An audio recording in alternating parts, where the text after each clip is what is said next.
이명웅은 최근 한 언론의 기자에 일방적으로 타당하지 않은 기사를 게재함으로써 팬들과 대중을 혼란스럽게 만들었습니다.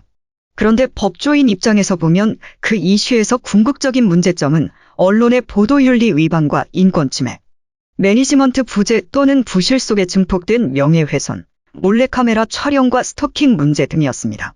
실내에서 더구나 비흡연자와 함께 있으면서 흡연을 했다면 비난받을 일이 맞습니다.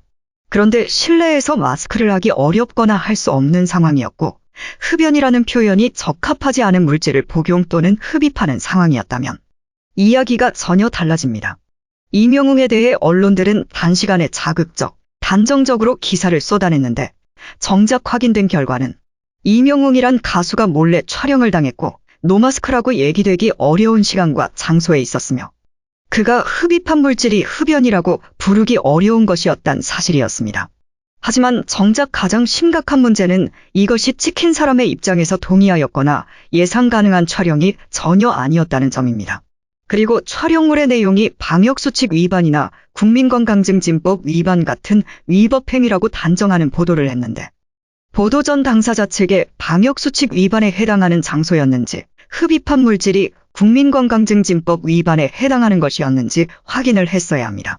그러나 단독이라는 이름을 달고 나온 최초 기사는 위법 행위를 했다고 단정하여 적시했는데 이는 전혀 확인되지 않은 사실이었습니다. 이건 보도지침이나 언론윤리에 반하는 것은 물론이고 언론 출판물에 의한 허위사실적 시 명예훼손죄에 해당하는 범죄가 될 수 있습니다. 이후 우후죽순 나온 기사들은 거의 베껴쓰기를 하면서 이명웅, 실내 흡연, 노마스크 법 위반을 헤드라인에 갖다 걸기 바빴습니다. 이들 역시 보도지침이나 언론윤리에 반했다는 점이나 명예훼손의 점에서 자유롭지 않다. 초상권 침해, 사생활의 비밀 침해, 명예훼손 등으로 민사상 불법 행위에 해당할 것은 당연합니다.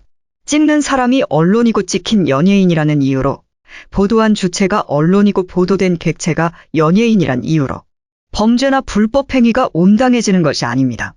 특히 이것이 촬영과 관련된 문제란 점에서 최근 계속 불거지고 있는 불법 촬영의 문제, 스토킹 방지법의 취지, 사생활의 보호, 정보통신 매체를 통한 무분별한 명예훼손의 문제를 고스란히 보여줍니다. 지금까지도 우후죽순 헤드라인으로 올라오는 단정적 표현들은 자극을 불러일으키기 바쁩니다. 안타깝게도 이 일은 우리 언론이 여타 보도를 하면서 비판을 쏟아낼 때와 달리 자신들이 타인의 사생활을 침해하는 카메라 촬영이나 보도 지침 등에 얼마나 관대한지를 기획사가 자사 연예인을 적극적으로 보호할 의지가 부족하거나 힘이 없을 때와 그렇지 않을 때의 차이를 보여주는 해프닝으로 막을 내릴 전망입니다. 하지만 이 사건을 통해 던져진 특정 연예인이 잘했다 잘못했다 보다 중요한 문제인 성적 수치심이 느껴지는 장면의 촬영이나 배포만이 문제인 것인지의 문제와 보도 지침 등 언론윤리 문제들이 해프닝과 함께 지나갈 일이 아니라 이제라도 본격적으로 논의되어야 할 것입니다.